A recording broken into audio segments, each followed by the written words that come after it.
I have a fairly mellow Discord if you want to join us there for a bit of conversation and debate. We have people from all over, really, and for the most part, it's fairly good-natured and peaceful. As long as you come in that kind of spirit, you'll be fine.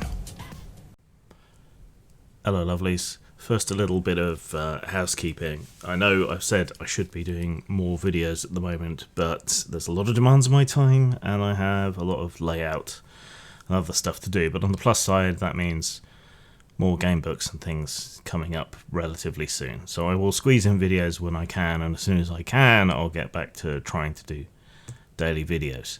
So, reviews again then. This is Van Richten's Guide to Ravenloft, a rather controversial offering from Wizards of the Coast, and one that I honestly probably wouldn't normally buy. But people are interested in it, people want to hear reviews on it, people have specifically requested my view on it, and I have found it to be dutiful when it comes to tabletopless to stay abreast of pretty much everything D&D related. So that's why I ended up getting it. For the options, for the sake of doing a review, and out of a sense of duty towards tabletopless. I am not a fan of Ravenloft, I would say, because the kind of horror games that I was into were things like Cult, Blood, Vampire, and so on. And so a wee bit pretentious in my misspent youth, though when I act pretentious and pseudo-intellectual, people seem to like it, so maybe I should do it more. But the idea of a cheesy sort of hammer horror, D&D horror thing, it felt like a Johnny-come-lately to the burgeoning horror role-playing scene, and didn't seem like the kind of thing that would interest me a lot. As I often say on this channel, as many of you will recall, there are two genres that are really, really difficult to pull off in role-playing games. One of those is comedy, and the other one is horror. And using D&D or a fantasy game, I have always felt kind of hobbles your ability to do horror in a lot of ways.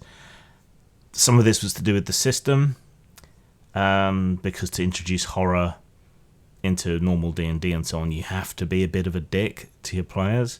Nobody likes doing that. Expectations are different in fantasy games, and horror in D&D never particularly seemed to go that well, even with the higher body counts that older editions used to have.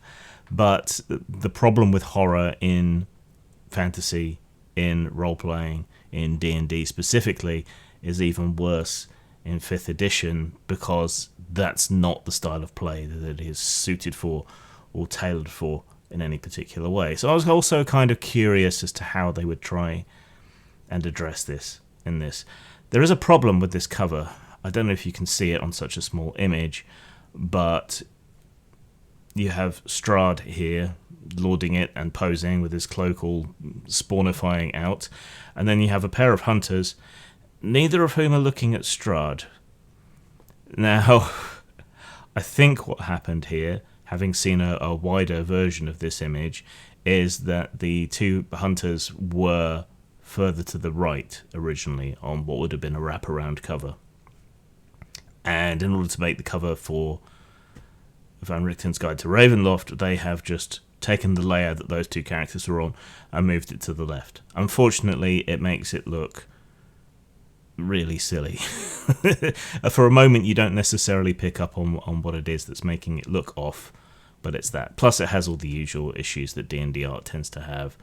The muddiness, the lack of contrast, the lack of intensity and vibrance to the colours and so on. But yeah, that's basically what you expect. I mean, it's good art, but these are issues that D&D has had throughout its art. So you would hope they would address it at some point. So the capsule review here, I guess, is that this is a book at odds with itself. Its original inspiration back in the day tended to come from the kind of hammer horror productions with all their exploitation and loveliness. I've come to appreciate trash media a lot better in the intervening years. That was the original inspiration, and it was still horrific for its time. That influence seems to have been largely excised, and the book has pretensions to be Suspira, but what it actually provides is Scooby Doo. So, like I say, it's a book at odds with itself. It spends a lot of time talking about horror, how to create a horror atmosphere, but then out of the other side of its mouth, it undermines its ability to actually create a horrific atmosphere or an horrific feeling game in any way, shape or form, unfortunately. Of course, things may play out differently at your table. You might use some rules and not others, but when you're reviewing a book, you have to review it as is, what's there, what they're presenting. They do make some of the same comparisons that I do when talking about horror in games, and particularly safety tools and so on. So they make comparisons to horror films, and they make comparison to roller coasters, but they do it in a wrong way. They seem to understand half of it, but then not understand the other half, right? So a horror film, you are completely safe. The feelings that you are made to have while you're watching the film, you're able to experience fear and horror, revulsion, disgust, all of those kind of things safely. It can't get you. It's not real. And similarly, on a roller coaster, you get this feeling of being out of control, but ideally, save on some of the rusted old versions that are around in fairs and so on, but by and large, you're in a safe environment. Okay, they get that right. They get that part of the comparison right. But when you bring in things like safety tools, it's like giving everyone in the cinema a big red button on the armrest of their seat that they can press at any time to black out the movie, quit the sound. And the point I make there, by making these comparisons, is that everyone's safe, but in that instance, it just takes one person to push the button or to pull the safety brake on the roller coaster, and everyone's fun is ruined, just because one person couldn't quite handle it. Right, and that's the side of these safety tools and so on that they don't grapple with. That it's more than just you at the table. That there is a group, a community, people with whom you have a social contract.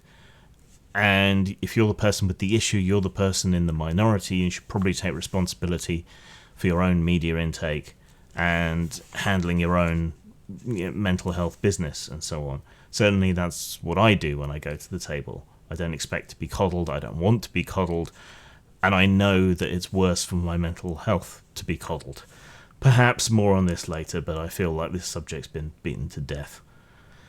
So, the basics are here and largely remain the same as in older editions.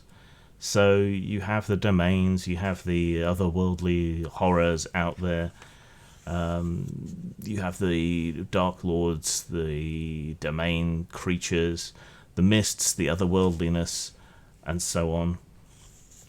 It tries to address the fear problem, but doesn't necessarily pay that off in terms of mechanics. What I mean by the fear problem is that when a character becomes terrified, frightened away, you lose control over your character. It's incredibly disempowering when it comes to games. The entire selling point of an RPG is that you are controlling your character and you can do whatever it is that you want to do with your character, and then mechanics like fear and madness tend to take away from that. My solution in my games has been to have people create cues. So when your character gets terrified, how do they act? So you get a choice, some kind of control ahead of time. What kind of ways is your character's mind likely to fracture? Yeah, that's how I've tackled it in my own games, so that you retain some form of agency over what your character does in those sorts of instances. In this, they talk about that, but they don't really mechanically back it up, though they do expand on fear and stress rules a little bit later on, which is okay. It's not enough, but it's okay. Some of their advice, like I say, goes against the creation of a horror atmosphere. and this is a bit of a problem. For example, they say never employ your players' fears in the game. That consent should take place at all times. That you should know what is taking something too far. And these all undermine your ability to create something truly horrific. You want to affect your players. You want to horrify them. You want to disgust them. You want to make them feel something. Sometimes that means playing to the player rather than the character. If someone has a fear of spiders, for example, that isn't completely pathological and disabling, then including spiders in a scenario that you want to be horrific will play off the player's phobia and reaction. And again, this is completely safe. You're in a safe environment. These things can't hurt you, but they can creep you out and thereby make things more effective. Consent is important, but in horror, as in BDSM, the fun for all parties concerned is often playing at the edges of what you like and don't like, finding the edges of what you like and don't like. And that means a sort of controlled, staged violation with the option to back out at any point. Yeah, that's where the fun is. By front-loading all of this, you're often denying people the ability to gain resilience to something that upsets or disturbs them, or to find that they like being upset and disturbed in a controlled environment, and so on. You only know what's too far when you start reaching what's too far. And these can be tremendously affecting, artistic and powerful role-playing experiences. So front-loading everything denies people that option. You should have a trust with each other and use that trust to explore these edges. By front-loading it all, you remove any chance that you're ever going to find out or improve or build your resilience or get better or experience something transcendent. Immersion. Now, when we come to races, they're kind of interesting, I suppose, but I kind of get a sense of dread from looking at them, but not for the reasons that you might be expected to. So we have a new race or species, I guess, the Dampir, which is a sort of half vampire. There's no racial ability bonuses. I think this is the first release that there aren't any. It's tiresome, it's annoying, it removes the individuation or playing for or against type from these characters. We've talked about that before. The Dampir, what's interesting is that they can feed on different things, have different origins, and yet end up broadly the same sort of thing. If you are going to give stat bonuses, I would suggest that perhaps you give them +1 strength, +1 con, +1 charisma to represent that kind of vampiric bloodline. But you just know that this is going to turn up in game after game after game soon. The Hexblood is a little bit more interesting. Would play well into a warlock or a sorcerer. They're generally some sort of changeling connected to the Fey world, typically by a curse or by blood or by being a changeling. I would suggest +2 wisdom, +1 charisma for these. And they do have the possibility of becoming a hag, which automatically renders you into an NPC, which seems like a cheap shot for a game that doesn't like to remove agency from its players or to one-shot them. But being turned into a hag would tend to do that. Then we have the Reborn, which are essentially the Crow. Returned from the dead with some degree of memory loss. It's the Crow. I would suggest +2 Constitution, +1 Strength for them, and that's probably going to be something that ends up cheesing its way onto every table before too long as well. As well as that, you get the options for dark gifts, bargains, and pacts, similar to those explored in other books with demonic pacts and deals, and so on. It's nothing hugely worth the cost, I would say, when it comes to those kind of things.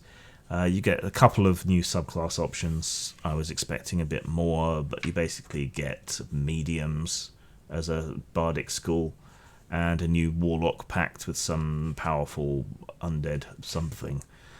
There's also some new hyper-specific backgrounds, which I don't know how broadly useful most of them are going to be, and special horror characteristics that you can give your characters, which come from random tables, along with horrific trinkets. This is kind of a nod to the old school. Personally, I'm not a humongous fan of random tables, because you do end up with stuff that's just also random, and you have to jump through hoops to rationalise it. But yeah, it's there if you like that sort of thing, and it's nice to have a nod to the old school way of doing things somewhat.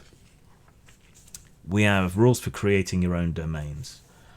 Not sure how useful this is, but I would say it's more useful than some other aspects of the book.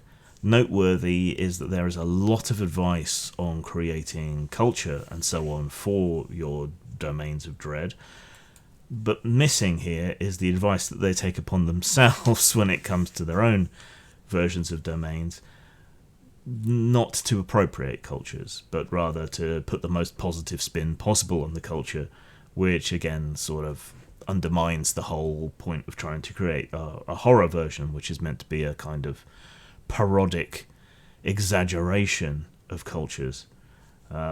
So this is what I mean by the contradiction, and presenting cultures and ways of being in the most negative light is a huge part of horror in these sorts of instances.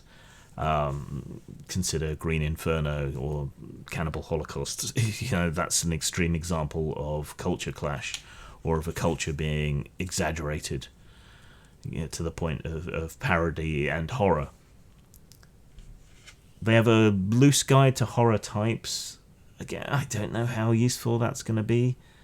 They cover body horror, cosmic horror, dark fantasy, folk horror, ghost horror, gothic horror, disaster, investigative, psychological, and slasher horror. Missing is survival horror, which is a bit of an odd one, though they do some commentary on that later on, just not in this section, almost like it's an afterthought. Again, I don't know how useful this is going to be, and I don't know how much I agree with the way in which they've categorized and divided up these forms of horror, and particularly when it comes to the forms of horror that violate other things that they say elsewhere, like body horror. The main hook of body horror is not being able to trust your own body undergoing changes that you don't consent to. So again, it's a book at odds with itself through a large part. Then we get into the domains of Ravenloft itself. Now, I'm not too familiar with all of these. I'm given to understand that there has been a hell of a lot of race and gender swapping. None of these domains are really detailed in any effective way. They are way too short. They do not contain enough information. So you're almost better off getting the older material where these things are touched on more expansively and then just converting to 5th edition, I think. So I don't know how useful it is, particularly the new domains that they've created and the changes that have been made seemingly for change's sake to a lot of these domains. Again, I'm not a fan. I don't know the background as much. The most egregious one is probably the gender swap of the Frankenstein analogue. But I'm given to understand that similar issues go on throughout all of this. Barovia's the least egregious. Things seem to be largely untouched. But these are all very short. Short on inspiration as well as in terms of content. There is this flagrant race and gender swapping. Much of this is... this has no real effect on the woke acceptability-ness of the book, since some of the changes have already been called out. Like they race swapped a white diabolical character for a black diabolical character carrying a fiddle, and that got called out on social media pretty much straight away by the very people who are demanding more representation and so on. There's also a fundamental, I think, disrespect for European folklore and horror that is not present when it comes to the non-European cultures. It seems to be perfectly fine to ride roughshod over, to disrespect and to change Germanic and Slavic myth, for example, or British mythology, but not to do the same thing when it comes to other cultures. And that's where you start losing some of the horror aspects of the game, unfortunately, because you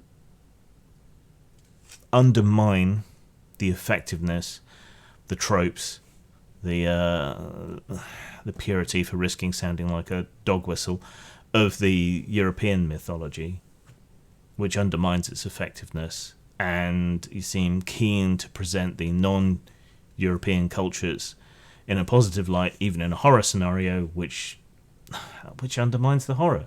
There's just no real way around that. And some of the changes, the aesthetic changes, just again undermine what makes horror work.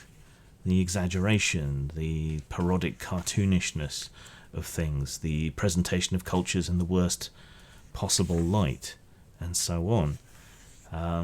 The encounter between the interface between civilization and tradition and folklore. It's unfortunate, because some of these things I think would be really good and really interesting if they went all out. So Kalakari, for example, is clearly based on South Asian mythology and ideas, which is something I would love to see in a full-on proper supplement that isn't just a Domain of Dread or whatever. But it seems unwilling to grapple with some of the horrific practices of South Asian cultures, or the horrific mythology of South Asian cultures, in its keenness to present a version of South Asian culture which is just as exaggerated and incorrect in the opposite direction as the things people would have said about the Thuggee cult or the practice of Suti or whatever in the past. It's just, it lacks balls, and as a result it lacks horror, unfortunately. So besides these larger domains, which get a handful of pages each, which isn't enough. Oh, there's the fellow that was so problematic when he was white and is now problematic now that he's black. So there you go, I guess. But as well as these larger domains, they also cover a whole bunch of them in a much even shorter way. Now this strikes me as rather a waste of space. Rather than including these basically paragraph long versions of Domains of Dread, they would have been better off taking that space and giving those pages to others of the larger domains. That would have made a great deal more sense. I mean, that's it. that space is an entire domain here. So that could have given you, what? 1, 2, 3, 4, 5, 6. 6 extra pages to put into some of the bigger domains. Some of the bigger domains should have been dropped. I don't think the new ones are up to scratch with the old ones, so that would have given you more pages for that. It just seems like a waste of space, really. A waste of potentiality. I would rather have seen greater development of those larger domains than more mini domains, because you can always just make up your own, which fulfills that. They could have just given you a bunch of inspirational ideas, which would have fulfilled that on an even shorter space, and then use the save space on the main domains, which are supposed to be your selling point and your ideas, your USP for this book, I guess. Then we go into Travellers in the Mists, much of which will be familiar to people who are familiar with Ravenloft. The Vishtani, there's no mention of gypsies at all, which seems even more disrespectful not to draw the comparison. And they even racially diversify the Vishtani, which again seems a little bit disrespectful of gypsies, who are an ethnic categorization after all. So you've gone from a caricature of gypsy society, culture, racial identity, and so on, to erasing Romani culture, racial identity, and so on almost entirely, and diversifying it out of existence. So I'm not sure which is worse. Apocryphally, I've got some Romani heritage. My aunt always used to think so. Don't know how true it is, but I identify as having some Romani background. Let's put it that way. So I'm allowed to criticize things and use these terms. So no. So moving on from the Mist Wanderers, we have their advice on creating horror adventures, which again is schizophrenic and self-contradictory. Again, they reference horror movies, but fail to apply the lesson from that to the game, in that a horror movie is a safe environment in which to be scared, disgusted, outraged, whatever else. But they don't seem to understand that that same thing applies to the game, where I would have put the emphasis on, this is a game, it's not real, this is a safe environment to encounter things that do scare or disgust or horrify you, and gain some sort of resilience to them, to strengthen your mental health and your ability to cope with these sorts of things. That's where I would have put the stress, really emphasizing that, look, this is not real, nothing can hurt you. Instead, they take the opposite route. They explicitly say, your goal is not to make people feel uncomfortable or threatened. And this is absolutely wrong, right? Horror, fear, is a really difficult thing to bring out in a game.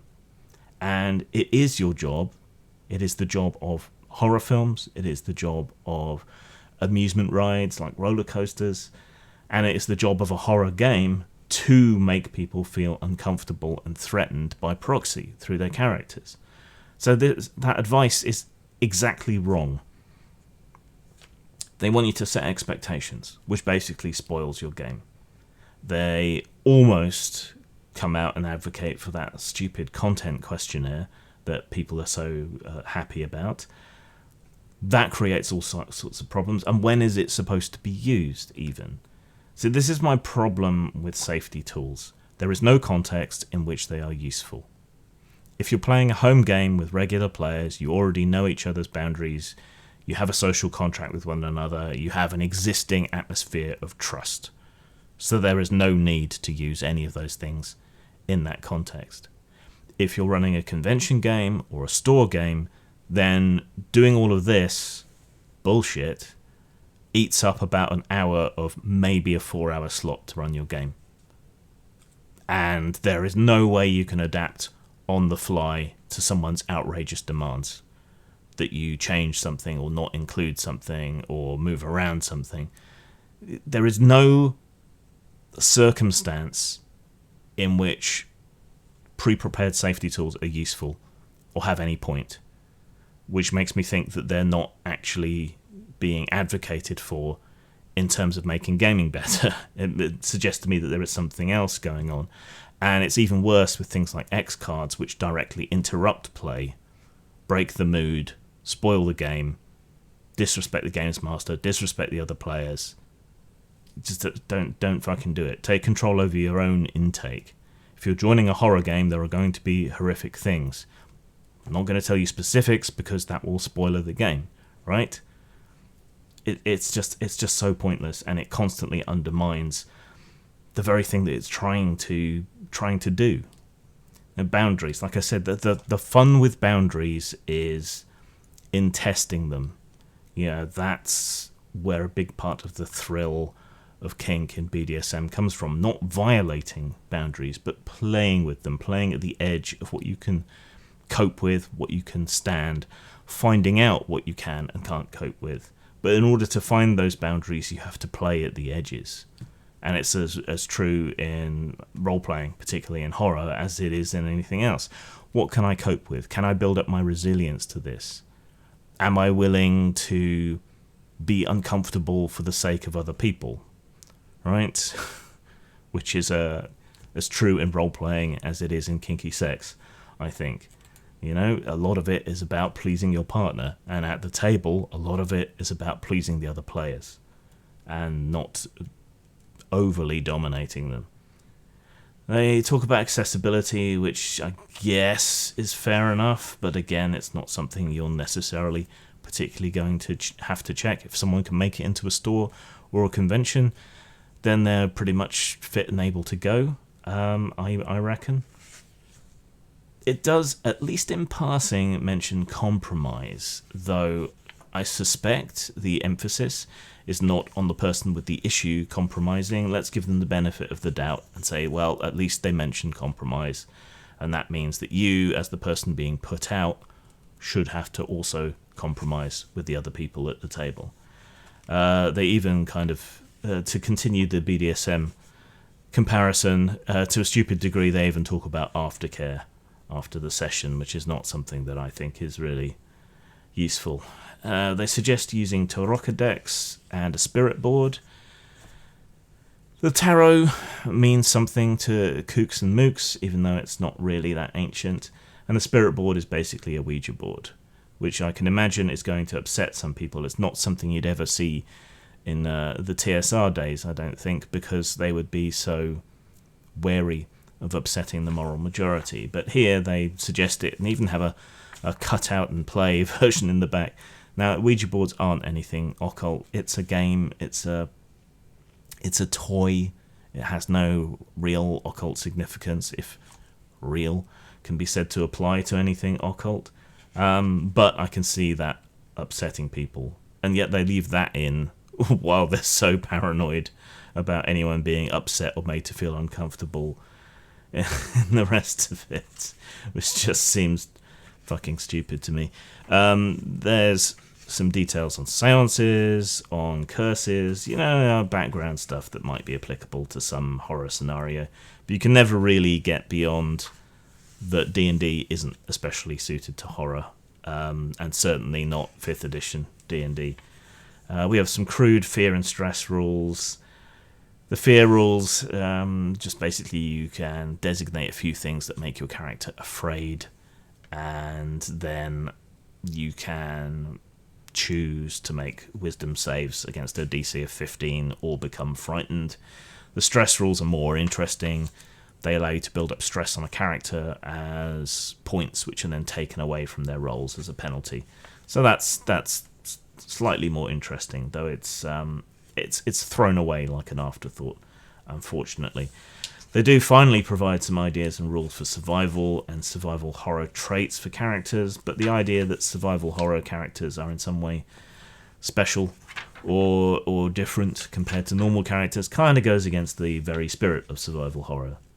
It's also weird that this wasn't addressed in the earlier genres of horror, because survival horror very much is a genre of horror. We have an adventure called The House of Lament. Published adventures, not my bag. I feel like, again, the space could have been better used, devoted to the various domains of dread. And monsters. And Jesus, ball-stamping fuck, we have an adventurer in a wheelchair who would be insta-gibbed. So it's just more slippery slopeness when it comes to the absurdity of wheelchair-bound adventurers. And there it is. Some of the monsters are okay. You would have thought there would have been more monsters in this book. Again, something that the extra space could have been devoted to. They're okay. Some of them are just horror spins on existing monsters. It's not hugely creative, really, what we have here. Too many humanoids. It's a shame 5th edition doesn't have templates, really. That was something from 3rd edition that was quite good for quickly, almost on the fly, customizing monsters. So, at the end of the day, what do we have here? And is it worth getting? What we have is a schizophrenic book that tells you that it wants to create an atmosphere of horror and yet undermines itself constantly. Presentation is average, typical Wizard's fare, which is better than most, but not particularly characterful or evocative of the setting. So in terms of style, also it's not particularly creative in its ideas.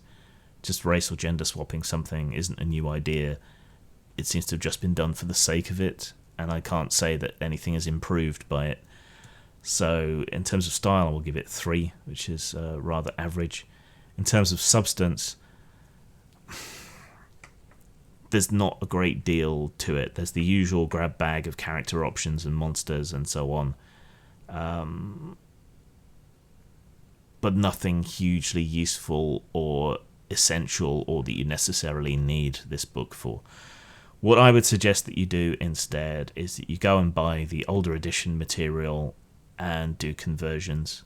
There's a lot more information, a lot more data in the older books that you might find useful if you want to create something Ravenlofty, because this is just too scant on the details on the different realms, wastes a lot of space on things that aren't useful or helpful, and undermines itself constantly when it comes to creating an atmosphere of horror and dread and so on. So in terms of substance, again, I can only give it a 3. From Wizards, an average score, 6 out of 10, 3 out of 5 is not good. Get it at a discount, maybe get the PDF. If you use Roll20, maybe you want to get it for the references of the rules or whatever. But I can't really recommend it unless you're a diehard Ravenloft fan or a 5th edition collector. There's not much in here that I can use, certainly, in my own games. Zang. Pulp Nova is a collection of short stories in the old pulp style but with a modern twist. You should find something here you like, from western to mythos horror to science fiction. You can get Pulp Nova at Drive-Thru Fiction, on Amazon, or in hard copy from lulu.com. It's time for you boys to share my last taste of the true black meat, the flesh of the giant aquatic Brazilian centipede.